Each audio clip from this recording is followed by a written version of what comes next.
everyone is welcome? Everyone? You know what someone's going to say to that? Oh, that's just talk. It's what churches all put on their signboard out front. Everyone is welcome. But they don't really mean it.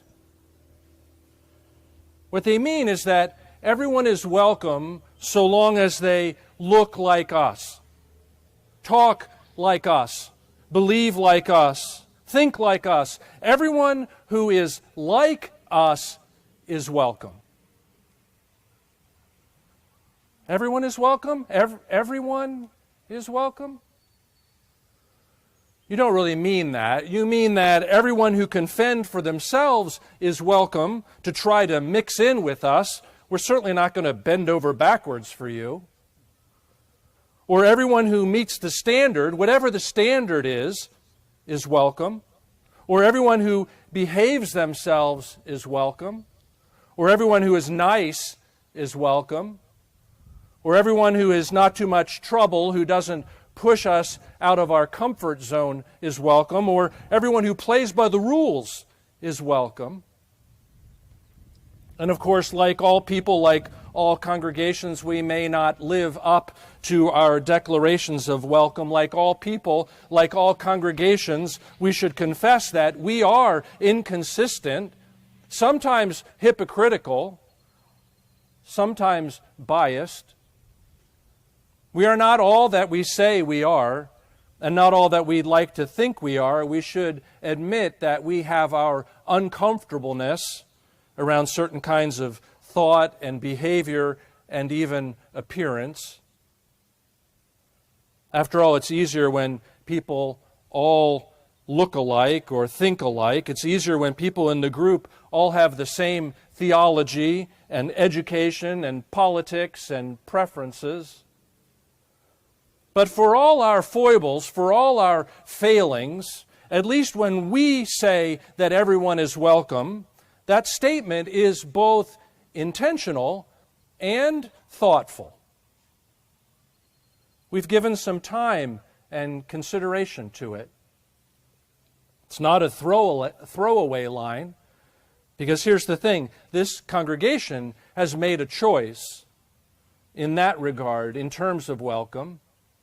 This congregation has made an intentional and thoughtful choice to be welcoming, to be hospitable. It started out as a question, as an idea, and then it became a conversation and a process of learning and understanding. Finally, it was arrived at as a decision, a declaration, to be open and affirming,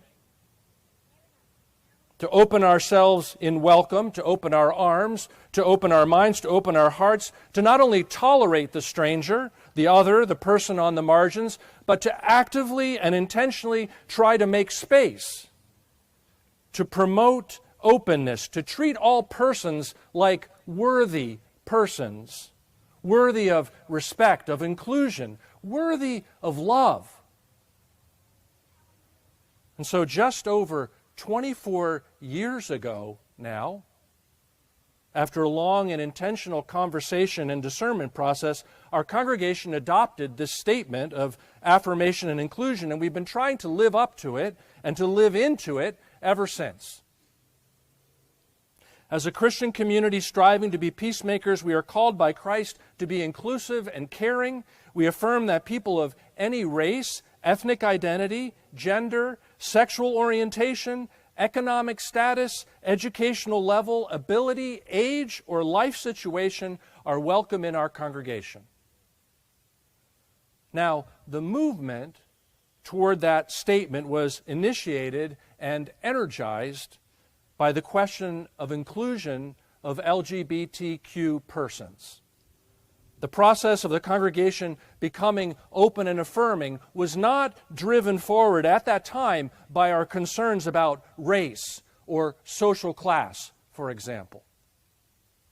It was driven forward by our concerns and questions of inclusion in relation to sexual orientation. But even from those earliest moments, my sense is that our congregational spirit of inclusion was characterized by something deeper and wider than just one area of concern.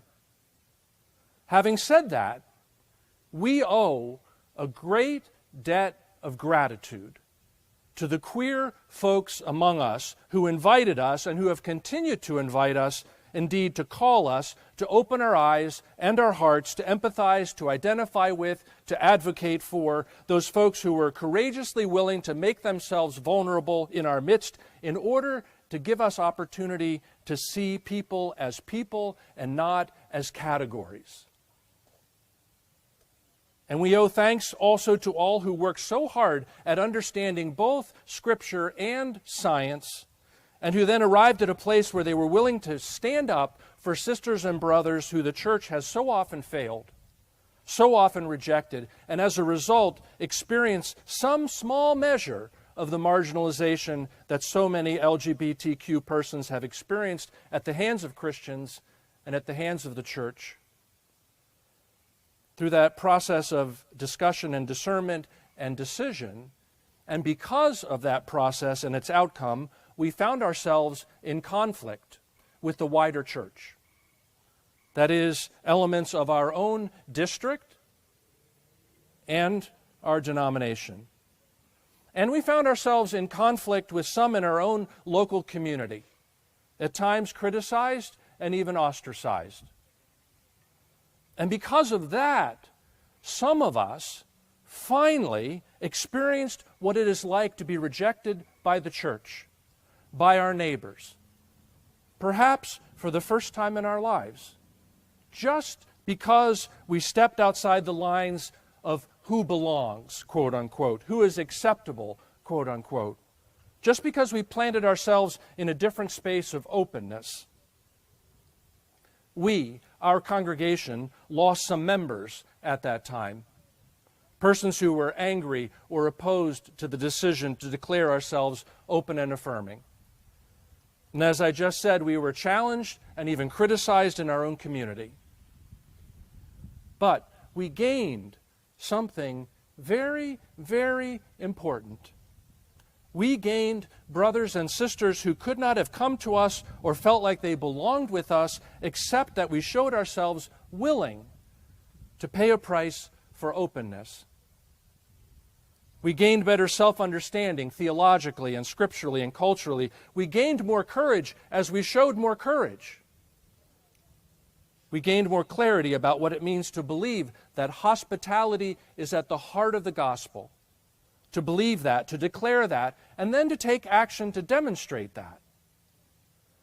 And so this conviction about the importance of inclusion, of hospitality, of welcome, has become a clear and ever-present core value for us. An expression of our identity, our self-understanding. We believe that hospitality is at the heart of the gospel. It's good news.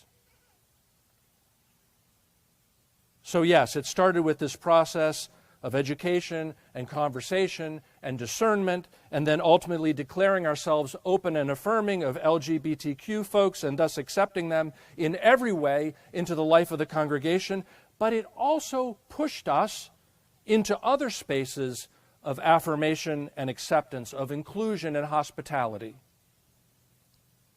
So, in 2005, when a United States Marine, the spouse and son-in-law of some of our church family, was killed by a roadside bomb in Iraq, and the family wanted to have the memorial service here in our sanctuary, a peace church, a church that does not display the flag, any flag, did we say no? No honor guard, no flags, no military symbols. No, of course we didn't say that. We wouldn't say that because everyone is welcome. Whatever their life circumstance, everyone is welcome. We explained to the Marines who we are. We had a conversation. We came to an understanding. Yes to the flag on the casket, but no to flags on stands in the sanctuary, but okay out in the narthex.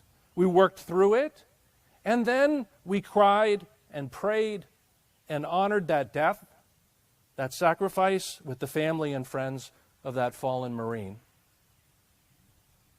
And later on, when we hosted a funeral here for a local police officer, did we say to the law enforcement officers who came with guns on their hips that day, you can't bring those in here, not in our church?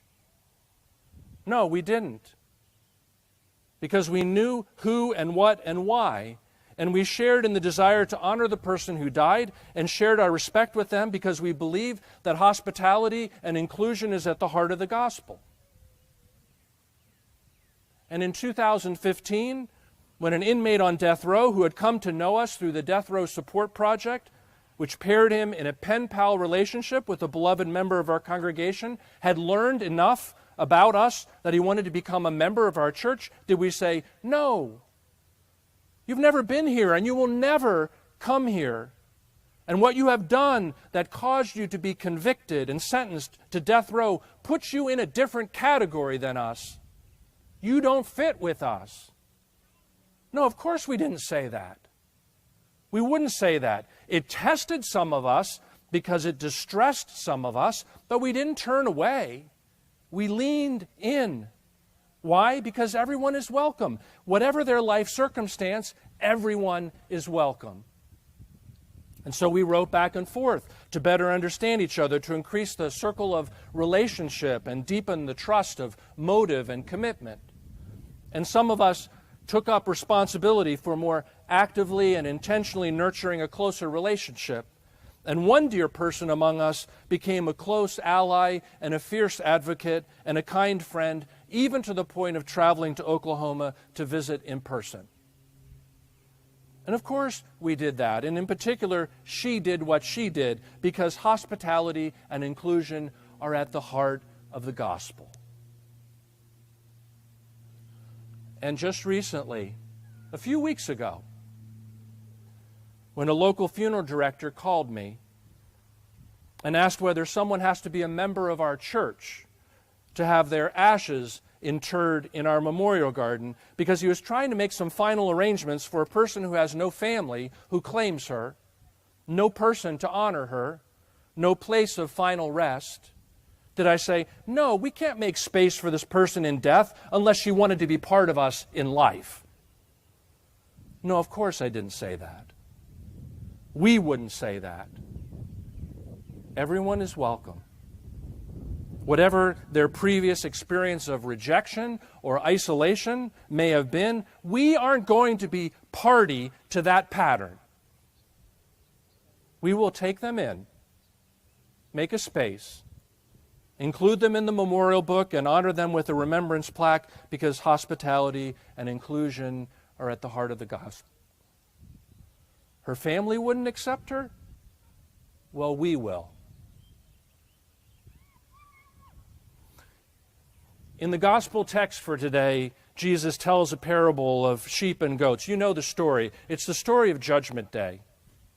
And the question that is posed is this: in the end, when it's all said and done, will we have done what we were supposed to do? And how will we be judged? On what basis? Will it be by the measure of our allegiance to certain doctrines? Will it be on the basis of declarations we have made? No, the Son of Man says. It will be on the basis of your actions. Oh boy, what does that mean? What is the standard of action? The standard is revealed in the story. It's how you treated Jesus. Jesus? How we treated Jesus? Was Jesus somehow around us? How could he be? We didn't see him. And Jesus replies, didn't you see the hungry, the thirsty, the naked, the prisoner, the sick, the stranger? Whatever you did or didn't do for them, you did or didn't do for me. And to the people gathered there on Judgment Day in the story, and therefore to those who are listening to this parable, this is shocking news. How could they have known? How could they have known that how they treated others, how they fed, clothed, visited, welcomed others would count in terms of how Jesus himself was fed, clothed, visited, and welcomed? If we had known it was you who are the judge at the end, we would have done better. If we had known, we would have treated you right. And even we who did the right thing by those who were hungry, naked, imprisoned, or a stranger, why didn't you tell us that we were doing it for them as well as for you? If we had only known. Well, the message is this: what those people in the parable knew or didn't know at the time doesn't matter. Because through this gospel teaching, we now know. We know that action, not words, is what matters. We know that doing, not doctrine, is what defines us. We know that Jesus is present in everyone. So God's holy presence is present in everyone. We now know that the divine spark, the divine wind, is everywhere.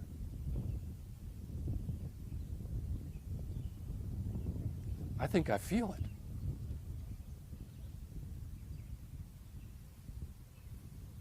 And therefore we know that there is no hiding from our responsibility to meet each person with respect, with acceptance, and holy awareness, and yes, with love. Outsiders, people who are less than, those who are not worth the trouble, the unwashed, the unworthy, if we have started to divide the human race and assign people into those categories, we have lost our way.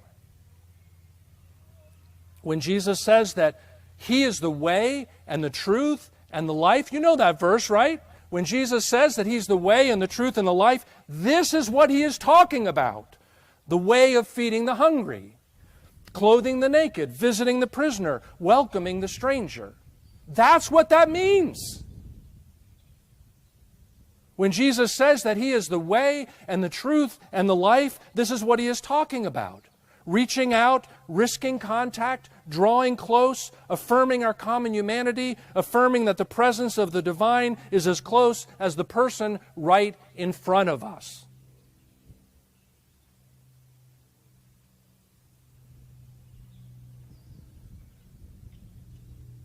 The writer of Hebrews says, "Let mutual love continue. Do not neglect to show hospitality to strangers, for by doing so, some have entertained angels without knowing it."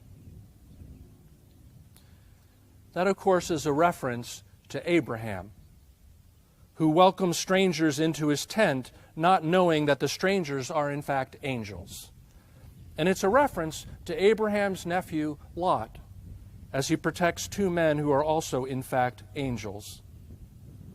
That is to say that the history, the tradition of welcoming and indeed protecting the stranger, the vulnerable traveler, is deep and long.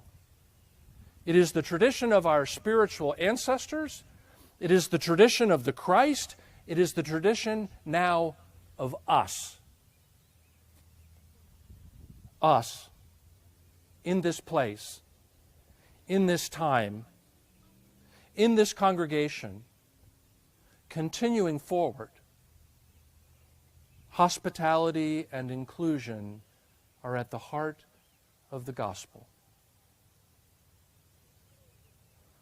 So, that's one piece, one block in the foundation of who we are as Christians, who we are as brethren, who we are as persons in this particular congregation. We seek to include and embrace. We seek to accept and to welcome. We seek to know and be known as persons of hospitality and openness, and thereby to create a space where respect and love can live in us and among us. Everyone is welcome. This is who we are. This is who we are called to be. This is our identity. This is a value at the center of who we are. May it be so. Amen.